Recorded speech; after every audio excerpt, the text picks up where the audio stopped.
It is Monday, March 30th, 2026. Hi, everybody. Gary Stocker back in front of the Blue Yeti microphone with yet another episode of This Week in College Viability News and Commentary. And of course, this is the podcast that talks about the financial health and viability of public and private colleges. And we use data and details and, more importantly, perspectives offered nowhere else. This week, the top stories include layoffs and cutbacks, as always, but an interesting one this week. A December graduation event is canceled at an Ohio colleges. I'll have detail, and at an Ohio college, I'll have details on that. There's a bill that would let Kentucky universities lay off tenured faculty during a financial crisis. You can imagine the response to that. And Missouri wants to subsidize public colleges based on their enrollment. Not just a flat amount like it's been done previously. And again, you can imagine the protests coming from the colleges. I've got examples. And the education department plans to ease merger pathways. I have some notes on that as well. And as always, don't be a podcast hog. Make sure to share this podcast link with those in your professional group, with your friends, family, and others who might gain benefit from the perspective offered on This Week in College Viability, Layoffs and Cutbacks. Syracuse University to axe 9 majors as cost cutting at the school continues. This was from Syracuse University News on March 29th. They plan to cut 9 humanities-based majors as the university attempts to remain financially sound. Walla Walla, Washington.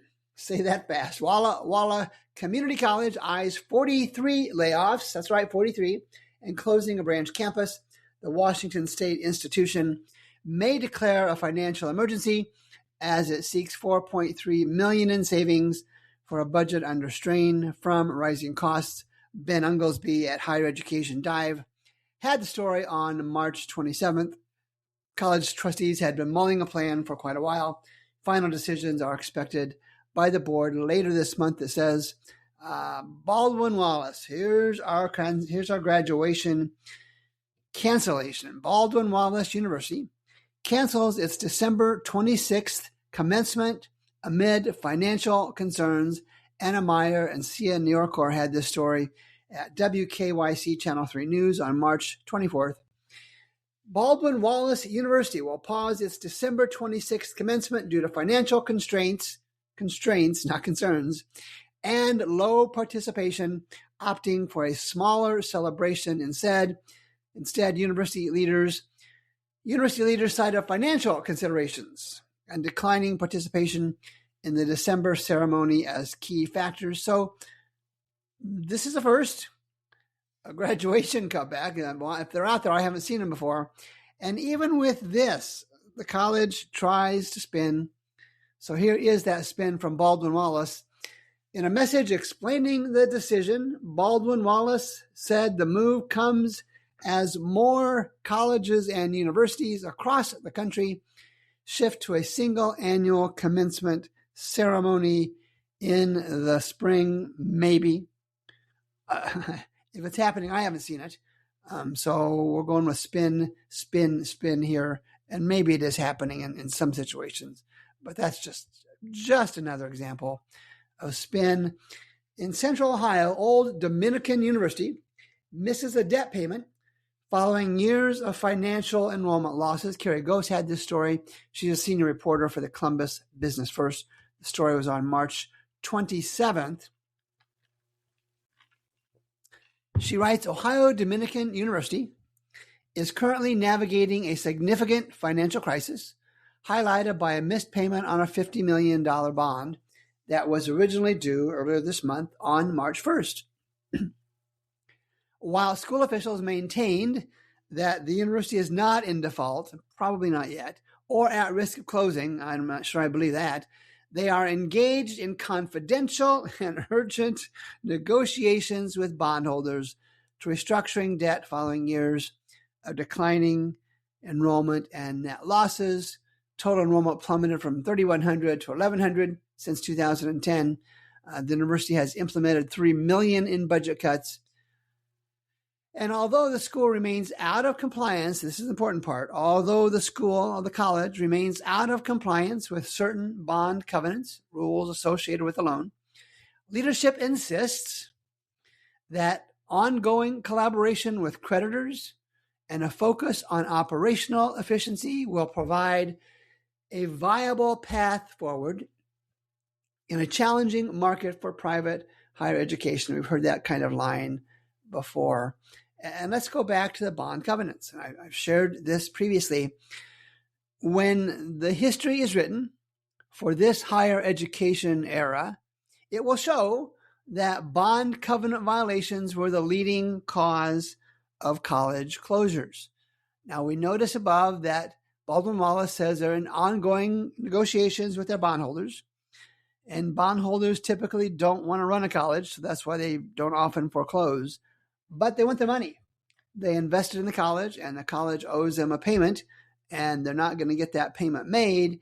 And again, you watch when the history is written, not only if Baldwin Wallace doesn't make it, but other colleges, UArts in Philadelphia, and many others across the country. It appears that the silent reason they had to close was bondholders, loan holders called their loans due, and the colleges couldn't pay them. And to the data we go, as we always do here at College Viability. Here are the following lowlights. Total net assets and unrestricted net assets are both down, decreasing. It means declining value. The endowment isn't even at the level of college couch cushion money. It was $19 million in 2024. The endowment draws have been above 10% twice, at least twice above what they should be. Endowment draws have been above 10% in 3 of the last 5 reported years. They are indeed rating the endowment piggy bank at this college. And even though they have increased average net revenue per student, that appears to have negatively impacted enrollment, which is down 35% from 2016 to 2024. And as I always like to do, the 4-year graduation rate has been bouncing around 50%, but below 50% as much as at 50% in the last 8 reported years. And I've asked this rhetorical question previously. Why does this college think it needs to continue to exist? Its finances are a mess. Its public relations are a mess because they can't even do debt payments. And there are already too many colleges in Ohio and throughout the Midwest. And so to the good folks at Ohio Dominican University, think this through. It's an unlikely scenario that you can continue to exist and thrive. Do the right thing. Seriously consider doing what's right for your faculty, staff, students, and community, and find a good time to turn the lights off. Page 2, there is a bill in Kentucky that would let those Kentucky universities lay off tenured faculty during a financial crisis. Juliet Gahan had this story at Kentucky Spectrum News on March 28th. House Bill 490 would allow public universities to terminate faculty members if a school faced financial troubles, budget shortfalls, declining enrollment, expensive academic programs with no enrollment. Supporters say the measure would give colleges more flexibility when the money is tight. The bill's sponsors have said some schools already have policies for removing professors for financial reasons. This bill, H.R. HB 490, would establish a state framework, and not surprisingly, educators who testified against the bill argued it would harm research and weaken Kentucky's ability to attract top faculty. No evidence behind that. And a quote, "The universities and the educational institutions are not businesses." This is from educator Dan Fries. Let me read that again. Dan Fries, a faculty member, I presume, at this university, a faculty member at any Kentucky university. He says the universities and the educational institutions are not business. They're a service. So I guess when I get my carpets cleaned or my lawn mowed or my house painted, those aren't businesses either. They're a service. Geesh. Double geesh. And on a more fundamental level, Mr. Fries says, maybe Dr. Fries, on a more fundamental level, an endeavor for truth to better people and their lives. Take that for whatever you want. Page 3, to Missouri we go. There's a plan to defund some Missouri public colleges and universities. Kurt Erickson had the story in the St. Louis Post-Dispatch on March 26th. And let me just step in here. I'm going to present this as your higher education quality control specialist. Effectively, what we have here is the state of Missouri working to change the way they fund public colleges. States have these kind of discussions all the time. The state wants to move away from a flat fee formula and one based on enrollment. So public colleges enroll more students, get more money. Public colleges enroll fewer students, get less money. All right? Seems logical and fair, as much as anything can be fair. And so what doth higher education say in Missouri?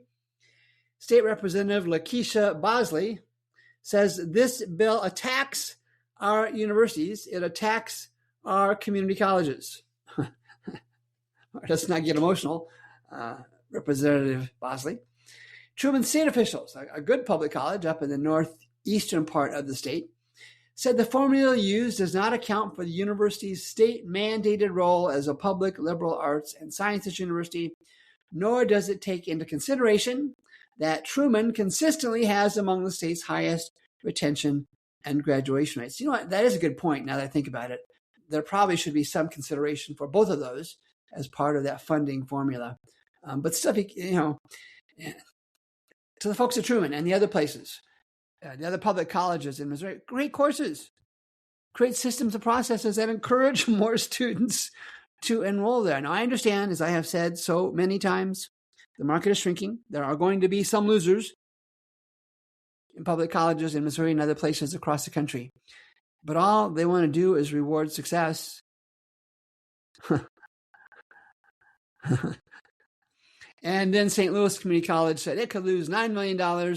Their chancellor, Jeff Pittman, said if passed, the House recommendation will have a detrimental impact on students, residents, employers in St. Louis. And again, Dr. Pittman, if that's the case, get students to enroll, give them content, give them systems and processes, give them schedules that makes it easier to do, or you run the risk, and this is not a finished product yet. It's a proposal, a bill in committees, I believe, in the Missouri House. And then finally, Harris Stowe president, it's a HBCU in St. Louis per se, President LaTanya Collins-Smith wrote this in a LinkedIn rebuttal, which I thought was an interesting place to do the rebuttal. In her rebuttal, Dr. Collins-Smith does not mention the proposed spending would be based on enrollment. She just notes the decrease her college would face. She then goes on to note a series of subjective and likely marginal accomplishments in the overall scheme of things. And nothing wrong, of course, with defending your organization. But when you do that, you got to know, I'm looking at the other side. And this college has woeful enrollment and woeful finances. Their enrollment is down 30%.